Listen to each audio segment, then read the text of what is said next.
The Morning Tide.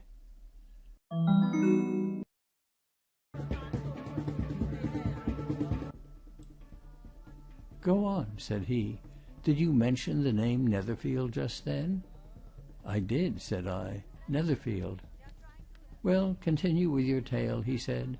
"I'm listening. I'm a silent man when I'm busy with my meat and drink, but I've a fine piers." He began to ply knife and fork again, and I went on with my story, continuing it until the parting with Salter Quick.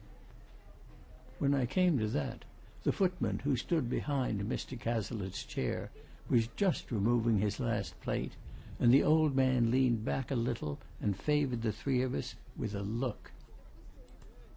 "Aye, well," he said, "and that's an interesting story, Middlebrook, and it tempts me to break my rule and talk a bit. It was some churchyard this fellow was seeking?"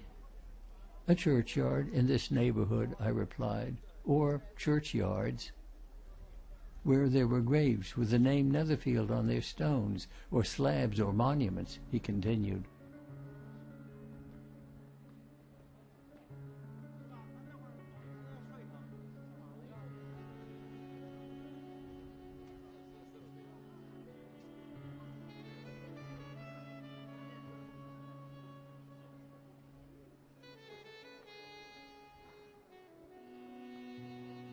"Aye, just so.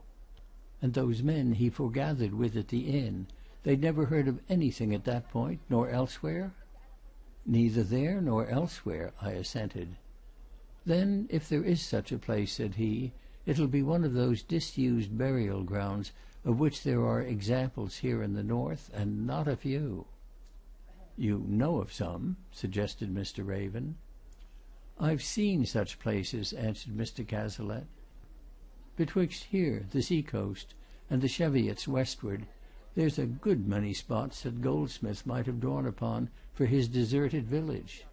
The folks go, the bit of a church falls into ruins, its graveyard gets choked with weeds, the stones are covered with moss and lichen, the monuments fall and are obscured by the grass. Underneath the grass and the weed, many an old family name lies hidden. And what'll that man be wanting to find any name at all for, I'd like to know?"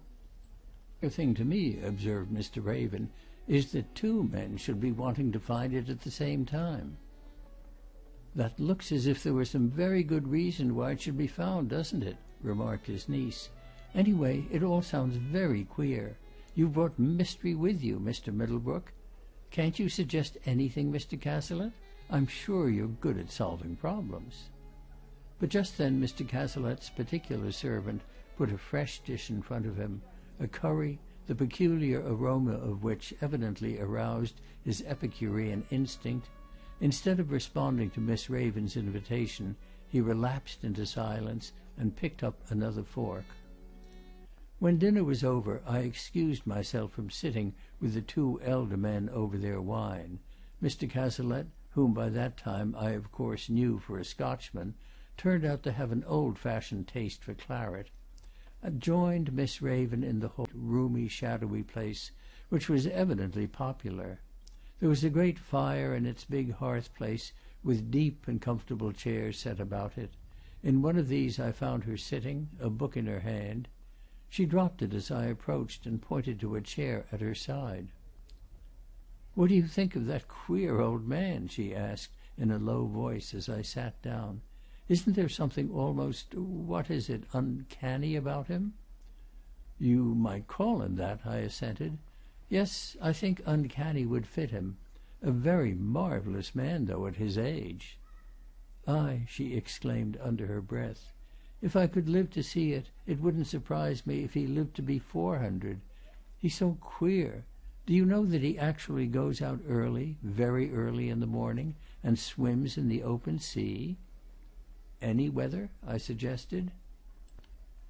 "No matter what the weather is," she replied. "He's been here 3 weeks now, and he has never missed that morning swim. And sometimes the mornings have been Arctic, more than I could stand anyway, and I'm pretty well hardened.